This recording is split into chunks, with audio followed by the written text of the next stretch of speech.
ब्रह्मा जी उत्पन्न हुए। ब्रह्मा के पुत्र हुए अत्रि ऋषि। अत्रि के पुत्र हुए चंद्रमा। चंद्रमा के पुत्र हुए बुध। बुध के पुत्र हुए पुरूरवा। पुरूरवा के 6 पुत्र हुए आयु, श्रुतायु, सत्यायु, रय, जय, विजय। 6 पुत्र। सबसे छोटे विजय, विजय के भीम, भीम के कांचन, कांचन के होत्र, होत्र के जहनु, जहनु के पुरु, पुरु के बलाक, बलाक के हुए कूस, कूस के हुए कुशाम्ब, कुशाम्ब के पुत्र हुए गाधी, गाधी के हुए विश्वामित्र जी महाराज।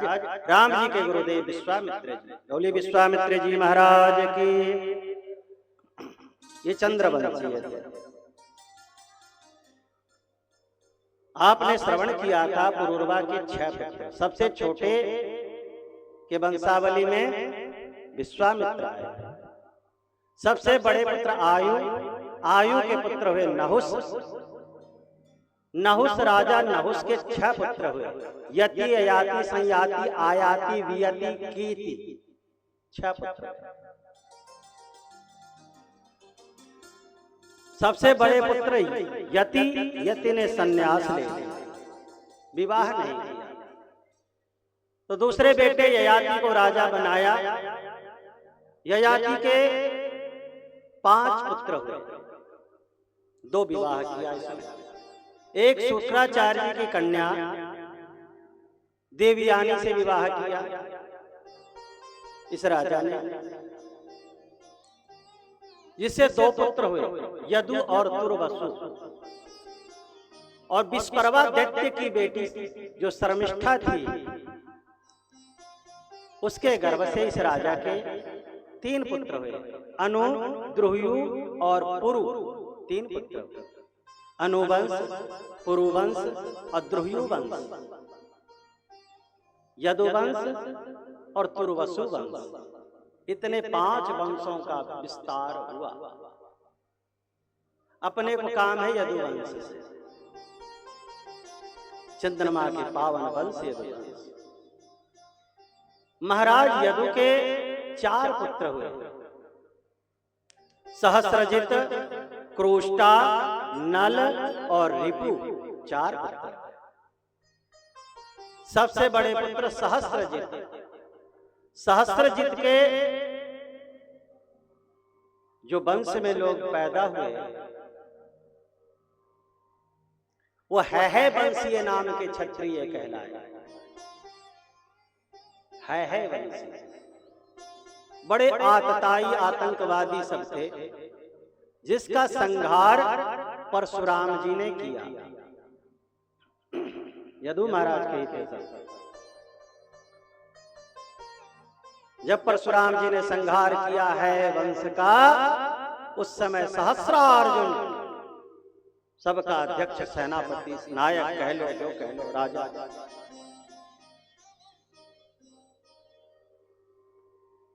सब क्षत्रिय जाति का संहार परशुराम जी ने नहीं किया, मात्र है वंशियों का। यदु महाराज के दूसरे पुत्र क्रोष्टा। क्रोष्टा के पुत्र हुए ब्रिजनवान। ब्रिजनवान के स्वाही, स्वाही के रुकेश, रुकेश के वे चित्ररथ, चित्ररथ के वे शशबिंदु। शशबिंदु राजा के 1 2 नहीं 10,000 पत्नियां थी। 10,000 विवाह किया था।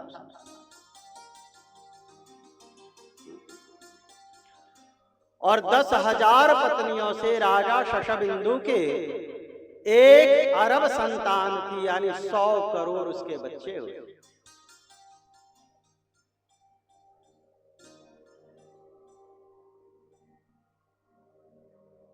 सौ करोड़। अब 100 करोड़ के नाम ही वो पहचानता था कि नहीं भगवान जाने। इतने उसके बच्चे।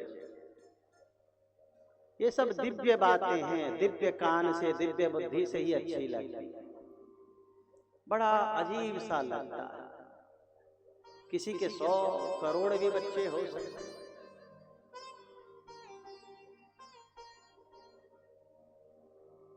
हमारे इतिहास कैसे कैसे बातों से भरी हुई है पता नहीं।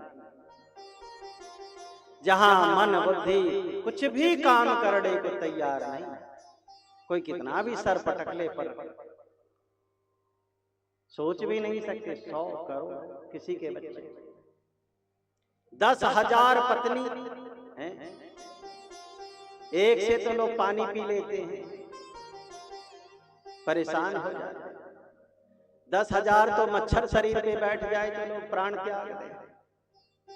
मलेरिया, डेंगू, चिकनगुनिया, न जाने कौन कौन सी बीमारी पकड़ लें।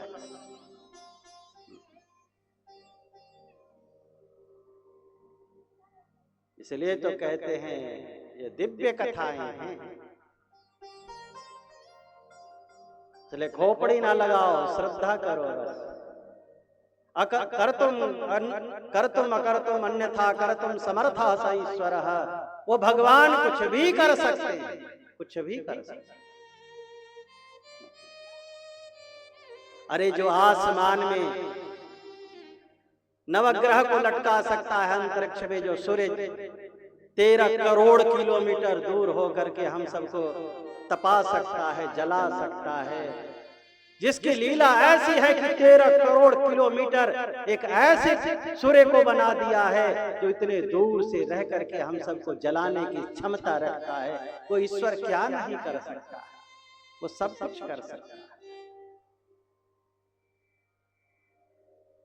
उनके लिए कुछ भी असंभव नहीं, असंभव जीव के लिए होता है, परमात्मा के लिए। इसलिए तो भगवान है। ये छोटी सी बुद्धि से क्या सोच लेंगे उनके विषय में। इन्हीं राजा शशबिंदु के वंशों में अब जब 1 अरब संतान थी तो न जाने कितने वंश चले होंगे इनसे। आज भारत की जनसंख्या कुल 1 अरब 40 करोड़ है और सरकार छाती पीटती रहती है, पूरा ही नहीं पड़ता, न ट्रेन में न बस में, जहां देखो वहीं धक्का मुक्का। लोगों के घर कम पड़ जाते हैं बच्चों से, जमीनें कम पड़ गई, मकान बनाने के गांव में जगह नहीं। बताओ, इतने में लोग परेशान हो गए पूरे भारत कि जनसंख्या नियंत्रित करो, हम दो हमारे दो। कुछ दिन तक ये चलता था, जब हम लोग छोटे छोटे थे तो चलता था हम दो हमारे दो, हम दो लिखा रहता था बसों में, फलना चिलना जगह पे, अस्पताल में खास करके, क्योंकि वहां लोग वैसे ही वाले लोग जाते थे तो मोटे मोटे अक्षरों में लिखा रहता था अस्पताल की दीवार में, हम दो हमारे दो। अब जाइए तो लिखा रहता हम दो हमारे एक।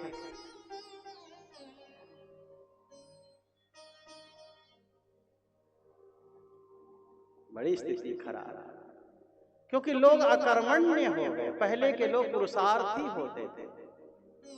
अरे ज्यादा दूर मत जाइए, आज से 30-40 साल पहले के लोगों को देखिए, किसी के 8 बच्चे, किसी के 9 बच्चे, किसी के अरे 4 से नीचे किसी का कम होता ही नहीं था। कहता था कंधा देने के लिए कोई गांव वाला नहीं आएगा तो मेरा 4 बेटा पहुंचा देगा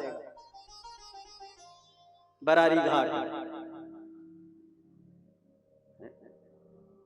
और तब न सरकार सहायता देती थी, न कोई सुविधा होती थी, इतना कुछ न इतनी चिकित्सा की व्यवस्था होती थी।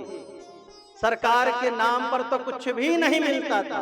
आज तो सरकार, बच्चा पढ़ने जाता तो वहां भी कटोरा दे देते, ले खिचड़ी खा।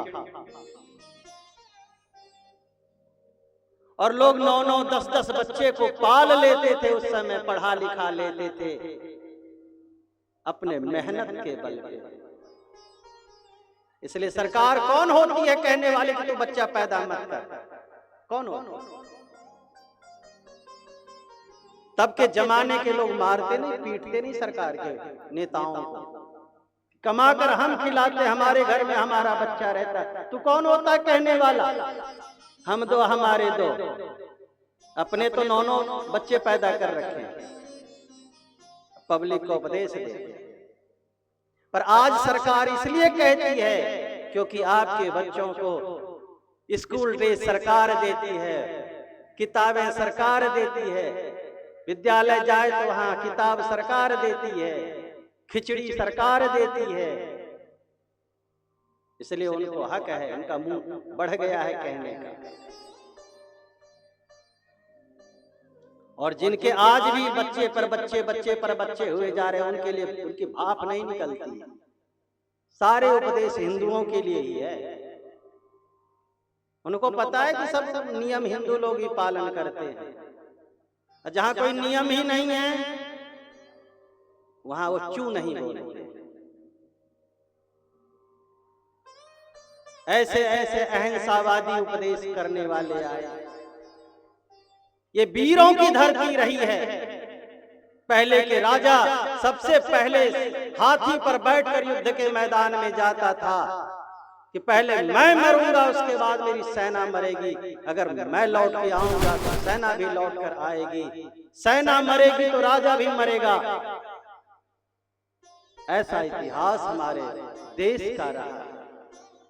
आज के राजाओं के तरह नहीं कि सुरक्षा कारणों से बताया नहीं जा रहा कि प्रधानमंत्री कहाँ निवास कर रहे हैं, देश पर अगर आक्रमण हो जाए, युद्ध छिड़ जाए तो। आज के तरह नहीं। ये वीरों की धरती है, कायरों की नहीं। ये पुरुषार्थियों की धरती है। पर जब 5 किलो चावल पर नियत खराब होंगे तो 5 किलो चावल देने वाला ज्ञान तो जरूर देगा। हम दो हमारे दो, हम दो और हमारे एक। अब आने वाला हिंदुओं को एक और बताया जाएगा कि हम दो हमारे कोई नहीं, सत्यानाश हो तेरा। तुझे पिंडदान करने वाला तेरा कोई घर में ना बचे। और कुछ लोग ऐसे होंगे जो इस नियम को भी पालन करेंगे। मूर्खों की कमी नहीं संसार में।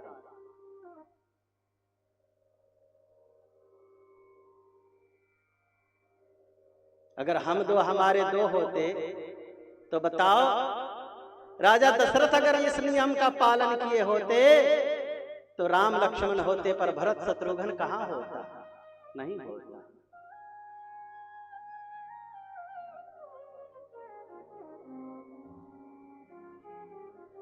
बताना तो सरकार को ये चाहिए था कि बच्चे पैदा करने से पहले तुम योग्य बनो, पुरुषार्थी बनो, मेहनती बनो।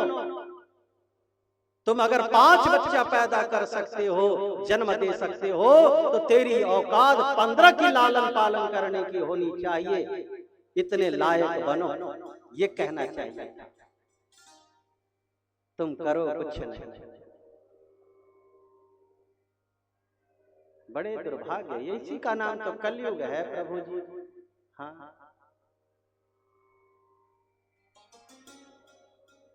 पहले भी इतने राजा थे, कहां कौन कानून बनाता था इस तरह का?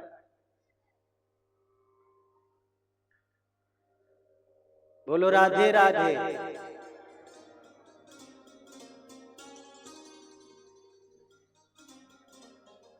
कानून देश के लिए होता है, निजी अधिकार के कानून नहीं होते।